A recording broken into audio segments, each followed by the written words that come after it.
사도행전 2장 1절에서 36절까지의 말씀, 성령을 주신 메시지라는 제목으로 하나님 말씀을 나누도록 하겠습니다. 사도행전 2장을 강의하겠습니다. 1절에서 4절을 제가 한번 읽어드립니다. 오순절 날이 이미 이름에 그들이 다 같이 한 곳에 모였더니 호련히 하늘로부터 급하고 강한 바람 같은 소리가 있어 그들이 앉은 온 집에 가득하며 마치 불의 혀처럼 갈라지는 것들이 그들에게 보여 각 사람 위에 하나씩 임하여 있더니 그들이 다 성령의 충만함을 받고 성령이 말하게 하심을 따라 다른 언어들로 말하기를 시작하니라. 정말 중요한데 크게 관심을 두지 않는 것들이 있습니다. 뭐가 있을까요? 건강과 환경 같은 것들입니다. 현대인에게 예수라는 이름도 그렇습니다. 그리고 더 문제는 현대 그리스도인에게도 같다는 것입니다. 무슨 말입니까? 예수는 주다, 예수는 하나님의 아리다, 예수를 믿으라는 예수라는 말을 많이 하지만 그 예수 안에 담긴 있는 하나님의 메시지에 대해서는 많이 어쩌면 무지하다는 겁니다.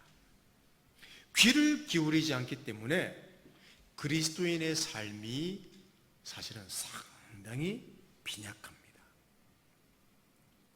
이것이 어쩌면 우리 현대를 살아가는 그리스도인, 아니 교회사에서 참 우리의 연약함이 아닌가 그런 생각을 가져봅니다. 여러분은 어떠신가요?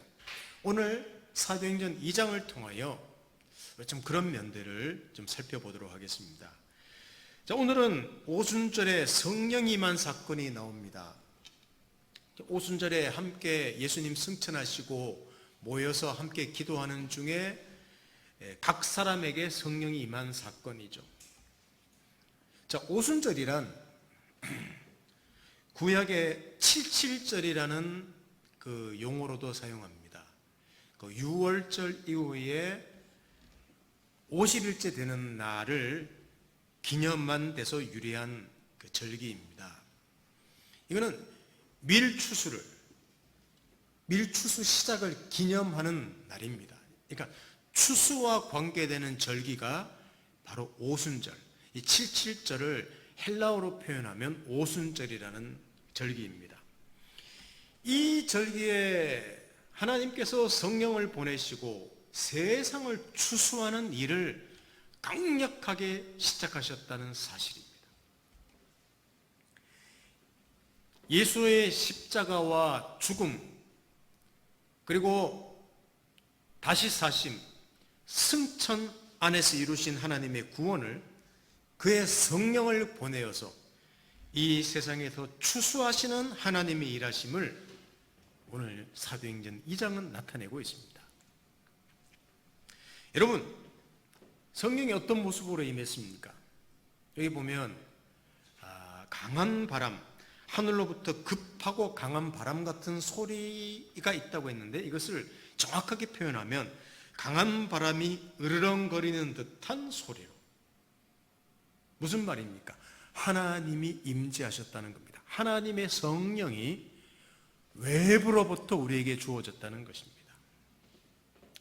그리고 불의 혀처럼 갈라지는, 정확하게 그걸 번역한다면 불길이 솟아오르는 것과 같은 혀들이 갈래갈래 갈라지는 모습으로 임합니다. 그러니까 불 모습이기도 하지만 정확하게는 불 모양 같은데 그게 자세히 보니까 혀의 모양이라는 거죠.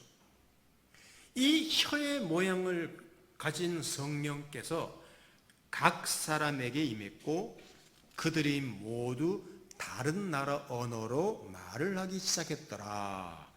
참 놀라운 연관성 아닙니까?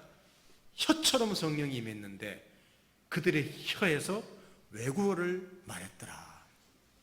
자, 우리 사도행전 2장 5절에서 11절을 한번 보십시오.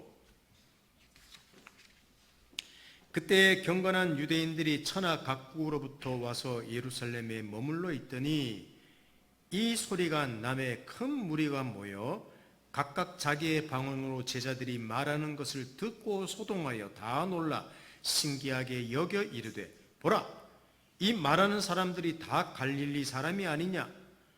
우리가 우리 각 사람이 난 곳 방언으로 듣게 되는 것이 어찌미냐? 방언이란 말은 언어입니다. 우리는 바데인과 메데인과 엘람인과 또 메소포타미아, 유대와 갑바도기와 본도와 아시아, 부르기아와 밤빌리아와 애굽과 및 구레네에 가까운 리비아 여러 지방에 사는 사람들과 로마로부터 온 나그네 곧 유대인과 유대교에 들어온 사람들과 그레데인과 아라비아인들과 우리가 다 우리 각 언어로 하나님의 큰 일을 말함을 듣는도다 하고 이런 성경이 있습니다. 여러분, 이 천하 각국이라는 것은 뭐 한국까지 포함한 것이 아니라 그 당시 세계관입니다. 지중해를 중심으로 이스라엘을 있는 지중해를 중심으로 주변에 있는 모든 나라들, 여기에 흩어졌던 유대인들이 큰 절기를 맞이해서 예루살렘에 순례하기 위해서 모였습니다. 그런데 갈릴리 억양을 가진 그 예수의 제자들이 자기들이 태어난 그리고 자란 곳의 언어로 foreign language라고 하지 않습니까? 외국어로 그들이 말하기 시작했다는 것입니다. 놀랍고 상상할 수도 없는 일입니다. 여러분, 갈릴리는 보통 교육의 혜택을 받지 못한 시골로 우리 보통 생각하고 있습니다. 그러니까 갈릴리 출신이라 그러면 완전히 시골뜨기죠. 그러니까 예수가 갈릴리 출신 아닙니까? 나사렛 예수, 거기서 자라셨기 때문에. 그래서 예수를 업신여겼던 것입니다. 외국어 학원에 다녔을 리도 없을 텐데 외국어를 말한다는 겁니다. 여러분, 성령을 받으면 암도 고치고 외국어도 잘한다는 그런 이야기가 아닙니다. 하나님께서 하시려는 일이 무엇인지를 지금 생생하게 보여주고 있습니다. 그들이 외국어를 말했다. 하나님이 지금 무슨 일을 하려고 하시는가? 자, 이것을 이해하기 위해서 우리는 구약에 있는 한 사건을 조금 살펴볼 필요가 있습니다. 창세기 11장에 나오는 바벨탑 사건입니다.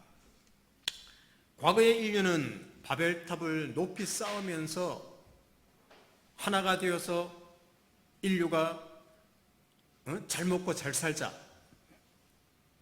이렇게 말했던 때가 있었습니다. 그런데 하나님께서는 그렇게 서로 놀랍지 않습니까? 죄인들이 대연합을 이루었다는 건 놀랍지 않습니까? 그런데 언어를 다르게 해서 흩으신 사건이 있었습니다. 이게 바벨탑 사건입니다. 왜 그런 줄 아십니까? 거기에 답이 없기 때문입니다. 죄인들이 하나가 되고 지혜를 모으고 힘을 합치며 살기 좋은 세상을 만들자고 해서 인간의 본질적이며 그 치명적인 문제를 해결할 수 없다는 거예요. 하나님이 그 꼴 보기 싫다고 말한 게 아니라 그것으로 안 된다는 것을 메시지화 시킨 사건이 이 바벨탑 사건이었습니다. 자, 우리 창세기 11장 7절 8절을 한번 읽어보십시다. 창세기 11장 7절 8절 다 같이 시작.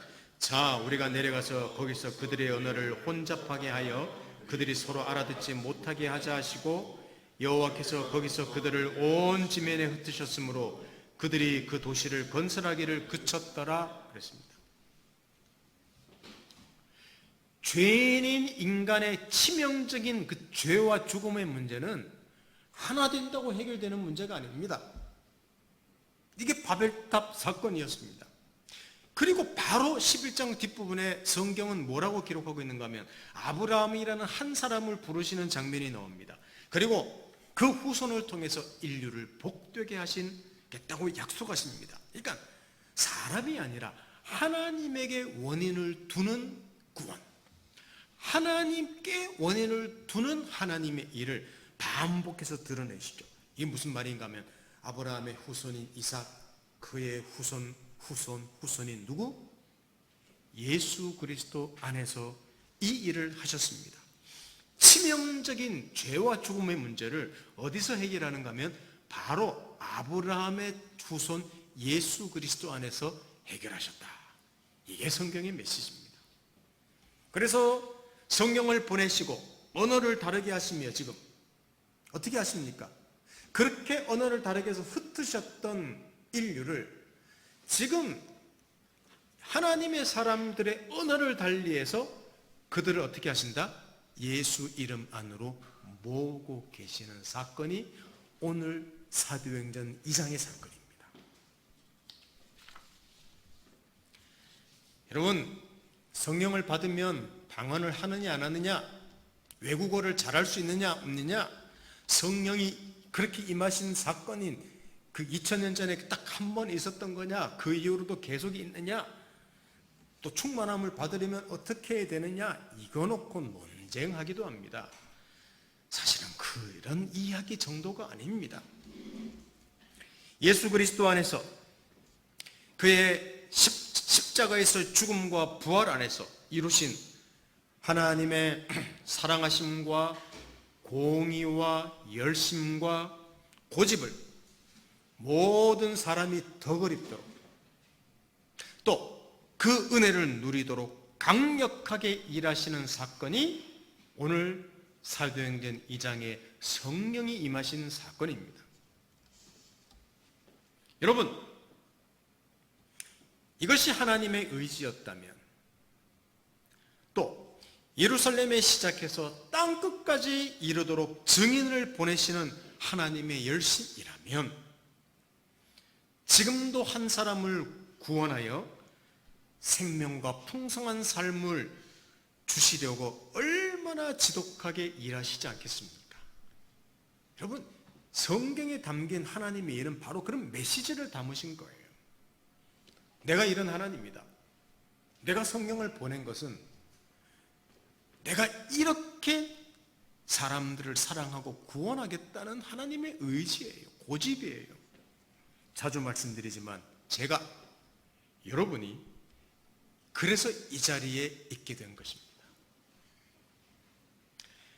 바로 이 사랑과 열심이 우리를 통해서나 또 수많은 사람이나 방법을 통해서 수많은 사건 안에서 합력하여 선을 이루면서 지금도 세상 안에서 일하신다는 사실을 우리는 꼭 기억해야 될 줄로 압니다.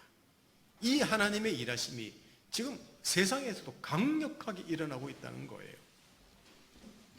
그런데 사람들의 반응을 보십시다. 이렇게 하나님은 자기 사람들 속에서 성령을 보내시면서 자기를 하시는데 사람들의 반응을 잠시 보십시다. 자, 사도행전 2장 12, 13절을 보십시오. 다 놀라며 당황하여 서로 이르되 이 어찌된 일이냐 하며 또 어떤 이들은 조롱하여 이르되 그들이 새술에 취하였다 하더라. 놀라고 당황하는 것은 당연할 것입니다. 그런데 어떤 이들은 술에 취했다고 지금 술에 취해서 헛소리 한다고 조롱합니다. 그도 그럴 것은 여러분 혀가 꼬부라져서 막 말하는데 술 취한 게 아니겠습니까? 그래서 베드로가 뻘떡 일어나서 설교합니다.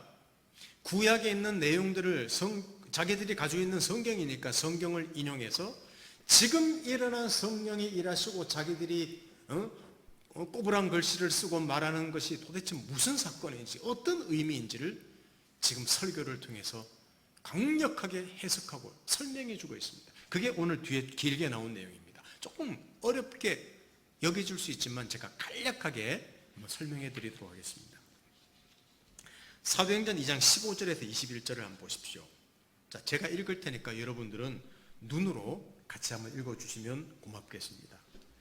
때가 제3시니 3시란 말은 9시입니다. 6을 더하면 됩니다. 아침 9시니 너희 생각과 같이 이 사람들이 취한 것이 아니라 이는 곧 선지자 요엘을 통하여 말씀하신 것이니 일렀으되 하나님이 말씀하시기를 말세에 내가 내 영을 모든 육체에 부어주리니 너희의 자녀들은 예언할 것이요 너희의 젊은이들은 환상을 보고 너희의 늙은이들을 꿈을 꾸리라. 그때 내가 내 영을 내 남종과 여종들에게 부어주리니 그들이 예언할 것이요 또 내가 위로 하늘에서는 기사를 아래로 땅에서는 징조를 베풀리니 곧 피와 불과 연기로다. 주의 크고 영원로운 날이 이르기 전에 해가 변하여 어두워지고 달이 변하여 피가 되리라. 누구든지 주의 이름을 부르는 자는 구원을 받으리라 하였느니라. 이 내용 다 설명할 수는 없습니다. 구약의 요엘이라는 선지서를 인용합니다. 무슨 말인가 하면 말세에 하나님의 영을 모든 사람에게, 성별의 구분이 없습니다. 나이의 구분이 없습니다. 신분의 구분이 없습니다. 누구에게든지 부어주시겠다고 수백 년 전에 지금 예언하신 내용입니다. 자, 이 예언은 무슨 내용인가 하면, 자, 그들이 예언하고 환상을 보고 꿈을 꾼다는 말을 하는데, 모든 사람들이 이거는 과거에 하나님이 자기를 계시하신 방법이었습니다. 근데 특별한 사람들에게 계시하셨던 일을, 몇몇 사람에게 계시하셨던 일을 누구에게? 말세에는 모든 사람에게 자신을 보이시겠다, 이렇게 이야기하는 거예요. 선물로 주시겠다는 겁니다. 여기 말세라는 것은 바로 하나님의 아들이 오셔서 사람을 위해 하신 일을, 사람을 위해서 십자가에 죽으시고, 아니 그 전에 사람을 위해서 하나님 나라를 선포하시고 하나님 나라의 일을 가르치시고 사람들을 도우시고 십자가에서 죽으시고 다시 사시고 승천하신 일을 세상이 받고 누리도록 누구에게든지 성령을 보내어서 지금 세계 각국의 언어를 말하게 하시면서 세상을 구원하시는 일에 열심을 내고 계신다. 성령을 받은 사람들이 하나님의 그 계시를 받는다는 내용, 누구든지, 이 말은 지금 예수 안에서 일어난 일을 성령을 통해서 온 세상에 모든 사람들이 구원 얻도록 하나님이 일하고 계신다. 이것을 수백 년 전에 예언했다는 거예요. 지금 베드로가 그것을 가지고 설명하고 있습니다. 그러니까 술 취한 게 아니라는 겁니다. 괜히 심심해서 미쳐서 예수님이 죽고 부활하고 없어졌기 때문에 제자들이 미쳐서 말하는 것이 아니라는 말입니다. 하나님의 계획이요, 하나님의 의지요, 하나님의 열심이요, 하나님의 일하심이라는 것을 베드로는 강력하게 일하고 있습니다. 그러면서 조금 더 어렵게 보이는 내용인데, 시편에 나오는 내용, 다윗의 시편에 나오는 내용을 또 인용해서 이제는 내친김에 바로 성령을 보내신 이유, 예수 그리스도의 죽음과 부활하심과 다시 사심이 무엇인지를 베드로는 또 설교합니다. 자, 좀 긴 내용인데 여러분 눈으로 오늘 성경을 한번 읽는다는 마음으로 한번 따라서 읽어주시면 좋겠습니다. 자, 눈으로 보십시오. 사도행전 2장 22절에서 36절까지입니다. 이스라엘 사람들아, 이 말을 들으라. 너희도 아는 바와 같이 하나님께서 나사렛 예수로 큰 권능과 기사와 표적을 너희 가운데서 베푸사 너희 앞에서 그를 증언하였느니라. 그가 하나님께서 정하신 뜻과 미리 아신 대로 내준 바 되었거늘 너희가 법 없는 자들의 손을 빌려 못 박아 죽였으나 하나님께서 그를 사망의 고통에 풀어 살리셨으니 이는 그가 사망에 매여 있을 수 없었습니다. 다윗이 그를 가리켜 이르되 내가 항상 내 앞에 계신 줄을 배웠으며 나로 요동하지 않게 하기 위하여 그가 내 우편에 계시도다. 그러므로 내 마음이 기뻐하였고 내 혀도 즐거워하였으며 육체도 희망에 거하리니 이는 내 영혼을 음부에 버리지 아니하시며 주의 거룩한 자로 썩음을 당하지 않게 하실 것임이로다. 주께서 생명의 길을 내게 보이셨으니 주 앞에서 내게 기쁨이 충만하게 하시리로다 하였으므로 형제들아, 내가 조상 다윗에 대하여 담대히 말할 수 있노니 다윗이 죽어 장사되어 그 묘가 오늘까지 우리 중에 있도다. 그는 선지자라. 하나님이 미리 맹세하사 그 자손 중에서 한 사람을 그 위에 앉게 하리라 하심을 알고 미리 본 고로 그리스도의 부활을 말하되 그가 음부에 버림이 되지 않고 그의 육신이 썩음을 당하지 아니하시리라 하더니 이 예수를 하나님이 살리신지라 우리가 다 이 일의 증인이로다. 하나님이 오른손으로 예수를 높이심에 그가 약속하신 성령을 아버지께 받아서 너희가 보고 듣는 이것을 부어주셨느니라. 다윗은 하늘에 올라가지 못하였으나 친히 말하여 이르되 주께서 내 주에게 말씀하시기를 내가 내 원수로 내 발등상이 되게 하기까지 곧 발 아래 굴복시킬 때까지 너는 내 우편에 앉아있으라 하셨도다 하였으니 그런즉 이스라엘 온 집은 확실히 알지니 너희가 십자가에 못 박은 이 예수를 하나님이 주와 그리스도가 되게 하셨느니라 하니라. 아멘.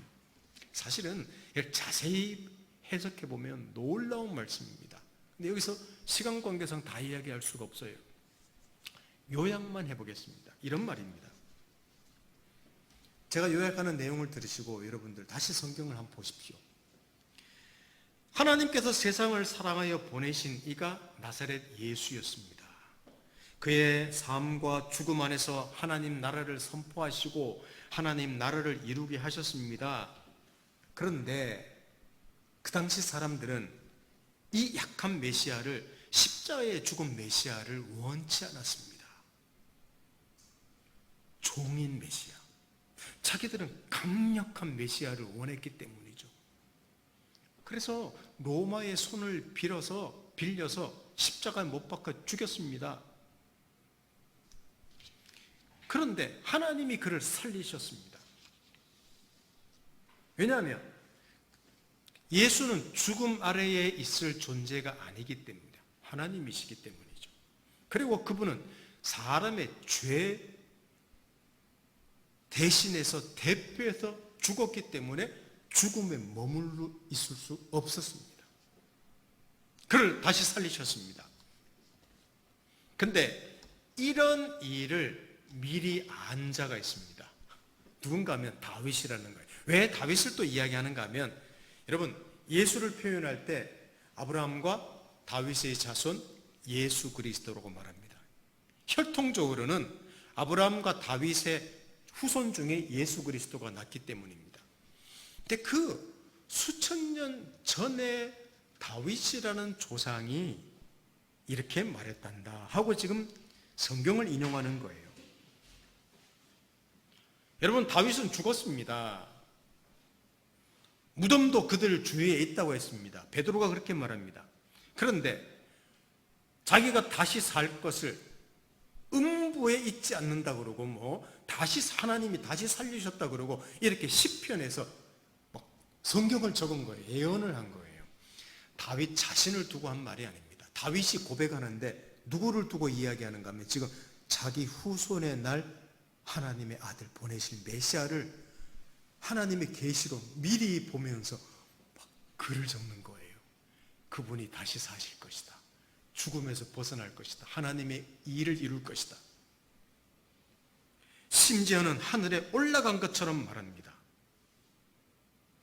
부활하시고 승천하셔서 성령을 보내셨고 성령을 받은 자들을 통해서 하나님의 이 은혜의 일하심을 사람들이 받고 생명을 얻게 하려고 하신다는 내용이 지금 베드로가 말하는 거예요.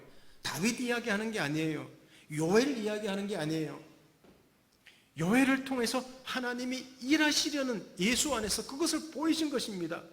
다윗 안에서 하나님께서 예수 안에서 일하려고 하시는 것을 미리 보이신 거예요. 그러니까 갑자기 예수라는 작자가 나타나서 갑자기 성령이 임해서 제자들이 엉뚱한 이야기 외국어를 이야기하면서 말한 게 아니라 이 모든 일들은 하나님의 일하심, 하나님의 열심, 하나님의 의지, 하나님이 세상을 사랑하심, 예수 안에서 사랑하심이 진하게 묻어있다는 내용입니다. 그것을 지금 베드로가 강력하게 설교하고 있는 내용입니다. 예수 안에서 사람 사랑하심을 지독하게 보이고 계신다. 누가? 하나님이.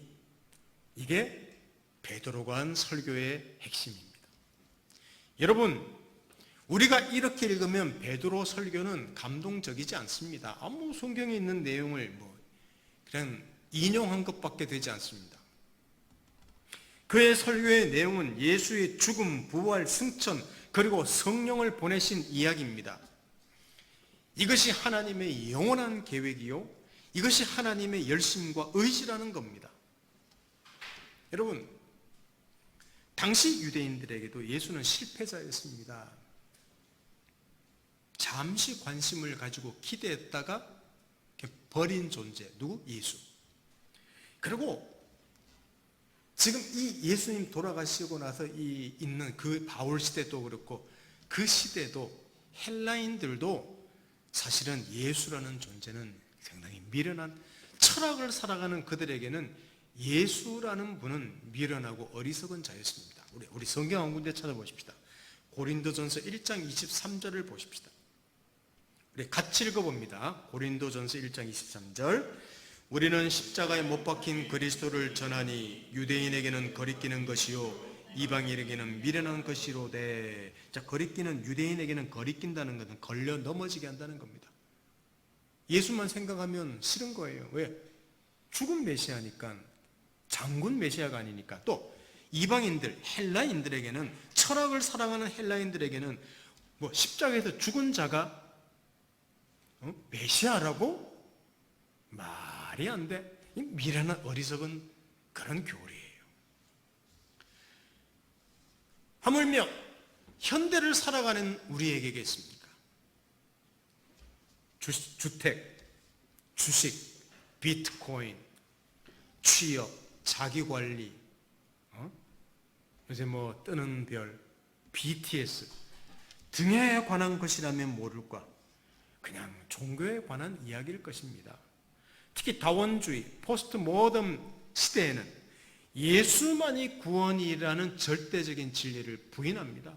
그러니까 우리는 그런 시대에 살기 때문에 예수라는 이 존재는 별로 이렇게 의미가 없는 거예요. 열심히 돈을 벌어야 합니다. 건강 관리해야 됩니다.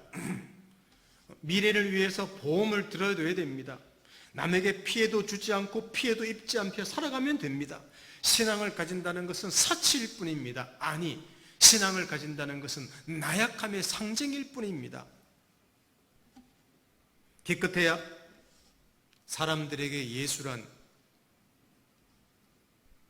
자기를 십자가에 못 박은 자들을 그냥 용서하신 누구?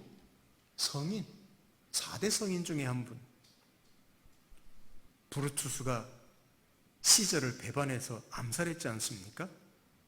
자기 사랑하는 제자에 의해서 배반당해서 십자가에 못 박힌 그런 한 스승? 그게 예수겠습니까? 여러분에게는 어떤 존재입니까? 우리에게는 어떤 존재냐는 말입니다. 지구상의 한 조그만 마을에서 일어난 이 일, 이 사건은 세상을 위해서 하나님께서 일하신 상상할 수 없는 사건이었습니다. 하나님 나라를 세우고 있었습니다. 하나님의 통치가 이루어지고 있었습니다. 죄인들 속에서 죄로부터, 죽음으로부터 자유하게 하는 생명의 역사가 일어나고 있었습니다. 가장 인간답게, 인간을 가장 인간답게, 인간을 가장 풍성하게 하는 역사가 일어나고 있었습니다. 죄인을 사랑하시는, 사람을 사랑하시는 하나님의 끈질기고 고집스럽고 죽음보다 강한 사랑이, 그 은혜와 열심이 예수 그리스도 안에서 나타나고 있었고, 그리고 그분이 승천하시고 성령을 보내시면서 그 예루살렘이라는 지금 모인 소수의 무리 속에 성령이 임하시면서 그 작은 마을, 작은 숫자의 성령이 임하시면서 사마리아와 온 유대와 사마리아와 땅끝까지 이르러 그 사람 사랑하심을, 성령을 보내면서 사람 사랑하심을 하나님께서 강력하게, 그 하나님의 사랑이 폭발하고 있었던 곳이 어디냐? 오늘 이 사도행전 2장의 내용이 있다는 거죠. 그러니까 베드로의 설교는 요엘이 그냥 인용했구나, 수천 년 전에 이런 예언이 있었구나, 다윗이 그렇게 예언했었구나, 이 정도 이야기가 아니라는 거예요. 하나님은 그 일을 위해서 수천 년 전에도 일하셨고 수백 년 전에도 일하셨고, 이 베드로가 설교하는 이 당시도 일하시고 지금도 지금도 일하고 계신다는 이야기를 베드로가 한 거예요. 그러니까 베드로의 설교는 강력한 설교인 것입니다. 바로 우리에게도 주는 메시지죠. 자, 고린도전서 1장 24, 25절 마지막 구절을 한번 보십시다. 24, 25절도 한번 보십시다. 같이 읽어보겠습니다. 오직 부르심을 받는 자들에게는 유대인이나 헬라인이나 그리스도는 하나님의 능력이요 하나님의 지혜니라. 하나님의 어리석음이 사람보다 지혜롭고 하나님의 약하심이 사람보다 강하니라. 예수 그리스도가 사람을 살리고 풍성하게 하는 하나님의 능력이요 하나님의 지혜라고 고백하는 사람들이 있습니다. 아까는 거리끼는 것이요 미련한 것이라고 말하는 사람들이 대부분인데, 이것이 하나님의 능력이요 하나님의 일하심이요 하나님의 지혜라고 고백하는 사람들이 있다는 것이죠. 이건 기적입니다. 바로 성령께서 그 일을 하셨습니다. 성령께서 세상에서 그 일을 하시기 때문에 이렇게 고백하는 사람들이 있었고, 저와 여러분들이 그 고백을 하고 이 자리에 앉아 있는 것입니다. 사람들에게는 약하며 실패자며 미련하며 매력도 없는 존재처럼 보이지만 바로 이 예수 안에서 하나님은 위대한 일을 하셨습니다. 사랑하는 성도 여러분, 그래서 우리의 편견, 우리의 판단을 넘어설 수 있습니다. 우리의 약함, 우리의 실패를 감히 받아들이고 소망을 가질 수 있습니다. 우리의 수준을 감히 인정할 수 있습니다. 넘어설 수 있기 때문입니다. 우리의 세상을 감히 긍정할 수 있습니다. 왜? 그것이 역사 가운데 일하신 예수 안에서 세상을 바라보시고 예수 안에서 일하시고 예수 안에서 세상을 사랑하신 하나님의 일하심이기 때문입니다. 그래서 우리는 세상을 긍정할 수 있는 거예요. 세상을 바라볼 수 있는 거예요. 우리 같은 사람도 쉼을 담는 교회도 사람을 살리는 일에 도움이 될 수 있을까요? 물론 약합니다.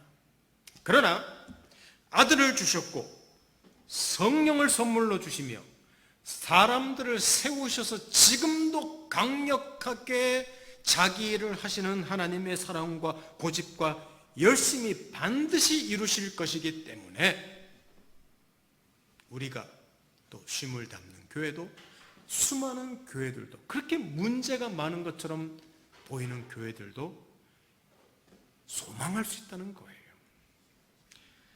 사랑하는 성도 여러분, 성령을 주신 하나님의 강력한 메시지를 오늘 들으셨습니까? 이 사랑과 이 열심이 바로 우리를 위하며 바로 우리와 함께 살아가는 세상을 위함입니다. 하나님께서는 우리가 자신을 바라보는 시각과 우리가 우리 자신을 바라보는 시간 개념이 좀 다릅니다. 우리가 또 다른 사람을 바라보는 시각과 그 사람들을 향하여 가지고 있는 시간 개념과 다르게 보십니다. 바로 이것이 저와 여러분의 구원이 되었고 이것이 또 세상을 향하는 구원이 될 것입니다.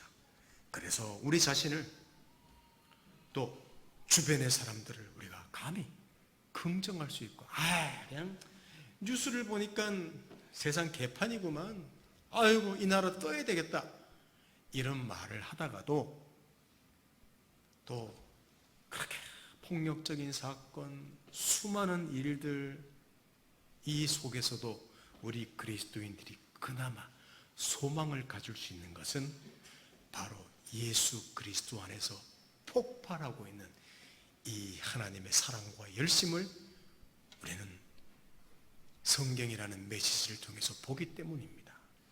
이게 우리가 살아가는 그리스도인의 삶이라는 걸 아시고 우리의 인생을 긍정하고 세상을 긍정하는 저와 여러분 되기를 예수님 이름으로 축원합니다. 함께 기도하겠습니다. 하나님 아버지 감사합니다. 성령이 임하신 그 메시지를 우리는 들었습니다. 살아계신 하나님 아버지, 바로 이것이 하나님의 사랑이요 하나님의 열심이요, 하나님의 고집이요, 하나님의 은혜입니다. 하나님의 일하심입니다. 이것은 인간이 죄인이 되면서부터도 같이 가지고 계셨고, 하나님께서 열심히 일하셨고, 아들을 보내셨고, 성령을 보내시면서 그 일을 하셨고, 지금도 그 일을 하고 계십니다. 바로 여기에 우리의 보장과 우리의 소망이 있습니다. 이런 믿음으로 자신을 바라보고 세상을 바라보는 신앙인으로 살아가는 저희들을 되도록 축복해 주십시오. 하나님의 일하심을 찬양합니다. 그 죽음보다 강한 사랑을 찬양합니다. 예수님 이름으로 기도드립니다. 아멘.